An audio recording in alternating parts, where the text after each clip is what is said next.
You don't need me. You don't need me. You certainly don't need Donald Trump and J.D. Vance. Not just opining about what type of family you should have, but actually trying to legislate what type of family you should have. So there's people out there, and you've seen them. You know the names now. No one should know who Hadley is, and no one should know who Amanda is. But those brave women have put themselves out there because they went through what Donald Trump is trying to do to all the rest of us, trying to be involved in our reproductive decisions. And for my wife and I, it's nobody's damn business about our family, but we've talked about it. We've talked about it. And the reason we're talking about it is because it's so important.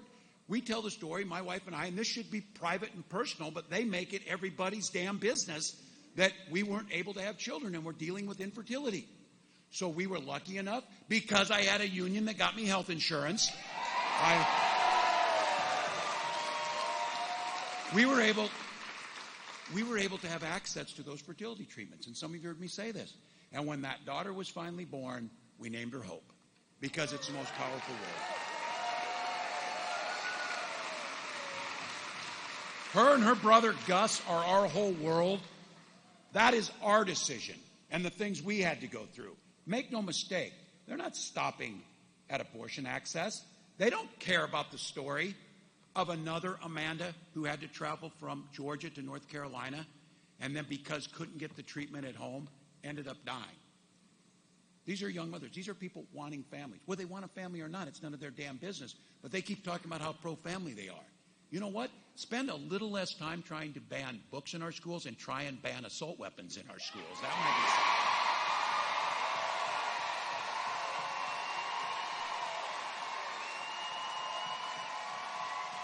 so. This is about people's personal freedoms.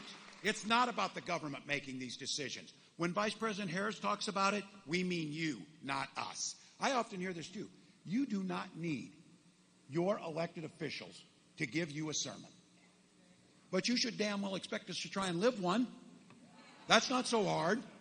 Try and have your words match up. Try and do the best you can. So when we mean education too, we mean a ticket to the middle class, not crippling debt for our young people. That's not a giveaway or a handout. That's an investment in all of our future.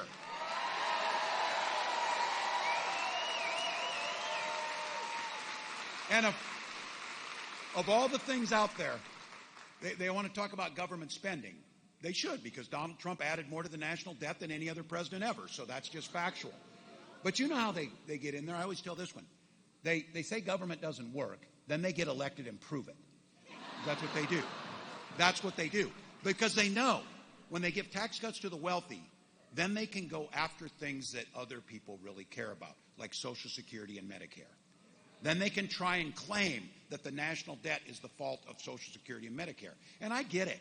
They don't give a damn about Social Security and Medicare. Why would they? If you have $1 billion, you don't worry about Social Security and Medicare.